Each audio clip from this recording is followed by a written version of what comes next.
অনির্বাণ আমার বন্ধু। অনির্বাণের সাথে যখন আমার দ্বিতীয়বার দেখা হয়েছিল তখন সময়টা ছিল বড় অদ্ভুত। আমরা হাইওয়ের ওপর দিয়ে অনেক দূরে একটা অনুষ্ঠান করতে যাচ্ছি। লাল আকাশ, সন্ধে হয়ে আসছে, দুপাশে ফাঁকা মাঠ। আমরা চা খাবো বলে গাড়িটা দাঁড় করিয়েছি একটা বিচ্ছিন্ন দ্বীপের মতো চায়ের দোকানে।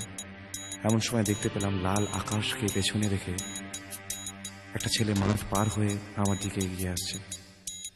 আমার সামনে এসে দাঁড়িয়ে বলল, চিনতে পারছিস? বললাম না। বলো, ভালো করে দেখ। আমি সেই চুরি যাওয়া আলোতে ওকে চিনলাম, আমার বন্ধু অনির্বাণ। আমার চোখের সামনে পুরনো দিনগুলো ছায়াছবির মতো ভেসে উঠছে।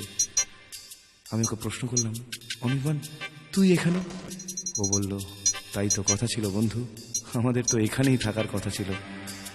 আমার পায়ের নিচ থেকে মাটি সরে যাচ্ছে। আমি খুব বোকার মতো ওকে প্রশ্ন করলাম, অনির্বাণ কি করছিস এখন? ও বলল, যা কথা ছিল বন্ধু, মানুষের মাঝখানেই আছি। আমি আর দাঁড়িয়ে থাকতে পারছি না, একটা অপরাধ বোধ আমাকে গ্রাস করছে। ও বলল, তো দেরি হয়ে যাচ্ছে। আমি গাড়িতে গিয়ে বসলাম। ও জানলার কাছে এসে বলল, এখন তো তোর নাম হয়ে গেছে, তুই তো বিখ্যাত হয়ে গেছিস, সুখেই আছিস, কি বল?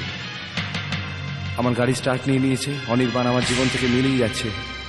অনির্বাণের শেষ কথাগুলো আজও আমার কানে আলপিনের মতো বেঁধে, সুখেই আছিস, সুখেই আছিস।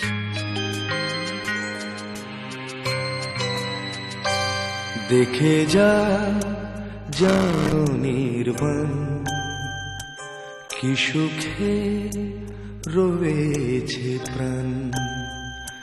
দেখে যা অনির্বাণ, কি সুখে রয়েছে প্রাণ।